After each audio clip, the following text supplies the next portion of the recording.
Hey, what's good, comic fans? This is Campfire Comics, and we about to bring you another spoiler-filled talk on Fear the Walking Dead. This is episode 4, and you're here with Campfire Rich. And I'm Campfire Nate, and that's right, we are talking about episode 4. Now, this episode, after the end of last episode, everyone's kind of back together, and the military sweeps in, and, everything's going to be great now. The military's here. Yeah, that doesn't look like that at all. After this episode, you are sitting there scratching your head thinking, man, dude, they just went from out of the pot into the frying pan. I mean, they're just straight up in a whole nother situation that doesn't look good. What did you think, Rich? Throughout most of this episode, I was like, snooze fest. Yeah. I was really bored. I was like, dude, whatever. It was just, it didn't really go anywhere. Now, when it started getting hot there towards the end, she's breaking out, of the gate, seeing what's going on. Why is this stuff fishy? Military, like, it started getting really good. Now they know they can't trust these guys, and it looks like the military is just taking these people off to a facility that's weak or that's not going to be able to help them or that's going to be taking their medicine, and they're either killing them or I don't know what they're doing with them. It doesn't really say. Well, you kind of get this, you're going to have an episode that's going to have to lay the groundwork for what's to come. Yep. And that's what this episode was. Yep. It wasn't a lot of action. There wasn't a whole lot of suspense. It was more or less letting you know, there's stuff going on. You know what I'm saying? So the thing for me that I gathered the most that I thought was the most important, they're trying to say that this facility is locked down and that everywhere outside of this facility, everyone's dead. Okay, that's what they're trying to say. They're also saying that they have multiple places like this that are set up. But the vibe I get is that they're full of crap. Like, they really don't have a clue what's going on. And if they do, no one's communicating. You know what I'm saying? So this guy who's in charge, he's just in charge. He's kind of casually doing his thing. I mean, you almost kind of get that governor feel. Like, this dude's like, man, I'm in charge. You guys are going to do what I say. Vibe going on, and you're not sure. The people really don't know what's going on. I mean, they understand the whole zombie thing going on. And I just said going on like 10 times in a row. But they realize that that's taking place. And you have, for example, you have the son on the roof. He's looking through, trying to look what's out there, and someone's SOSing.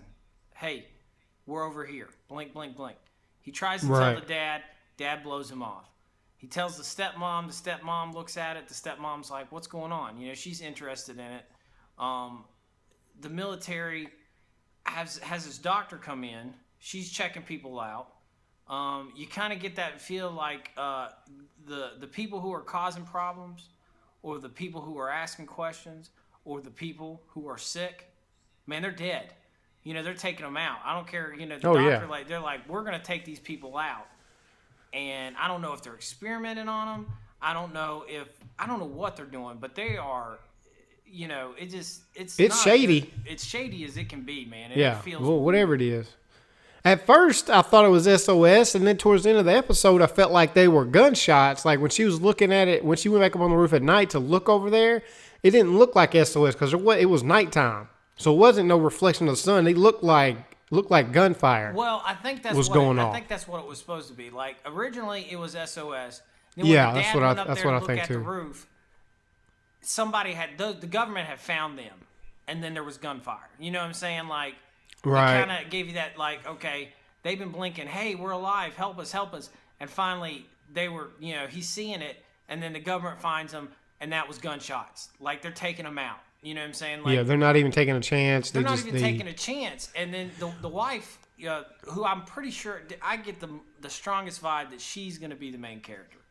Okay? Yeah, she's the one that's taking initiative. Travis, he could just die already. He ain't doing nothing. Travis needs to get some balls is what Travis needs. That man is missing everything. Like he doesn't even he's not paying attention. I mean, I don't even know what the only thing he's managed to contribute to do is to stay healthy by jogging in this episode. I mean, come on, man. I mean, he doesn't do anything, man. He's doesn't. bothering me. He's not. When she broke out, he's like, I don't want to talk to you. He has no relationship with his son. His son's actually bringing him something useful. Get away from me. He goes and tries to talk this guy into like not going crazy. Good for you. You could be a psychologist. How helpful is that going to be in the apocalypse? I mean, come on, dude. You need to stand up. You need to follow your girl's lead. Your girl is just absolutely just taken on the meter of like the Rick meter. She's the Rick, and you're the freaking. She about to go. She about to go. Sarah Connor and Terminator, dude. She breaks out that fence. She's laying under there like, yeah. She's the one that's gonna be bad. Now the one I wanted was Nick, and I got real excited for a second. I was like, yo, Nick coming back, dude, chilling in the pool. He just laying back like, nah, I don't need those pills. I kicked that habit. I'm thinking, good, he's finally got over it. It's going to be great. Next thing you know, he laying under the bed with the IV hooked up to his foot. I'm like, oh, man, he doping hard now. Yeah, and you saw the panic in his face when they realized that dude was gone. He couldn't get no more drugs. So they taking him, and they going to go get him. The mom slapped the pants off of him. And you know what? I ain't gonna lie to you. I was like, good. You know, I was sitting there like, and even my wife, she was like, yeah, that's what I'd do too. I'd slap the crap out of my son. You know, I mean, that was the moment where the mom was like, you know what? I'm fed up with your crap. You need to get it together. And she freaking beat him down. And you know what? I actually think it made a difference in my mind. You think that was the straw right there? Was just that kind of woke him up? Yeah, that and the fact that he just got jacked. Because, you know, he was, it looked like he was about to straighten up. Zombie apocalypse, you know, it was like, okay, I got to get straight. Well, now the military comes in. It's like he's got comfortable again. Maybe it was like, oh, everything's fine. You know, we fenced in. And so he got relaxed again and just didn't try to kick it. Right. Well, now he's back outside the fence. Don't know what's going to happen. They done took my old drug lord gangster dude. He had another quote in this episode, and I forgot what it was. They didn't take him. They took his wife. They actually. Oh, that's right. He was gonna go. That's right. He was gonna go. Oh, they should have taken him because I have a feeling he about to saddle up. I'm still waiting for his drug dealing cousins or whoever they are, to come rolling up deep. Dude, because dude's hardcore, and I'm waiting for him to get hardcore again, man. I see him just taking a machete. You know what I'm saying? And just straight up like Cuban style, just go crazy on these guys. I mean, because mopping everybody up. Having him a part of this group is good because he's just got that dark, gritty. Just listen. I'm protecting my family. I'm gonna do whatever it takes. I've been in bad situations before. You know, it might not be the same situation, but he knows how to handle it. You know what I'm saying? Like he's like, I'm gonna take care of my family. So I think that back and forth between him and the mom. I think the mom's starting to realize this guy knows what he's talking about, and I need to listen to him because he might not have experience with zombies, but he definitely understands what's going on with government getting involved and trying to take over people. So I mean, you know, it's two things. One, where is Tobias? Tobias is alive somewhere. That dude's a survivor. They gonna run across Tobias again somewhere. Some kind of way. I'm surprised he hasn't popped back up yet, or that he didn't make his way into that little camp. And second, it's funny because compared to The Walking Dead, like this is what they always try to strive for. You know, they got the houses, they got the perimeter secured, they got the military, they got guns, they got supplies. Like this is the setup that they strive so hard in The Walking Dead to find, and here they got it.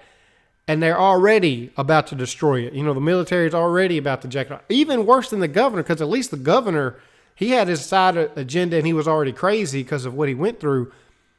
These guys don't have a reason for that. At least the governor tried to make it feel like a community and keep people informed, and you know they kind of knew it was at stake. These people, but yeah. So I think this basically just goes back to the fear, you know, of how people act when they're under fear. They don't know how else to act. So they're lying. They're just executing people. They're scared to bring more people in because they're lying to comfort the people of that little community because they're not comfort themselves. They don't know they're just killing people. Right. And, you know, I guess that's what it is. I just find it ironic that they have the setup that you'll eventually want and they're about to destroy it. Yeah. And it's going to go down quick, just like they say. It's going to go bad fast. So yep. We only got two episodes left, and I have a feeling these next 2 episodes are going to be big. I sure hope so. But that's our spoiler talk for Fear the Walking Dead episode 4. Like, comment, subscribe, get in the conversation. Let us know what you think. What was your opinion on this particular episode? Were you bored like I was watching Travis run up and down the block? And Tobias, what do y'all think about Tobias? If y'all don't remember, Tobias is the kid that went to the school to get his little pocket knife and to grab food from the storage pantry. He was the one that knew these were zombies before they were zombies. What do y'all think happened to him? Look, guys, follow us on Twitter.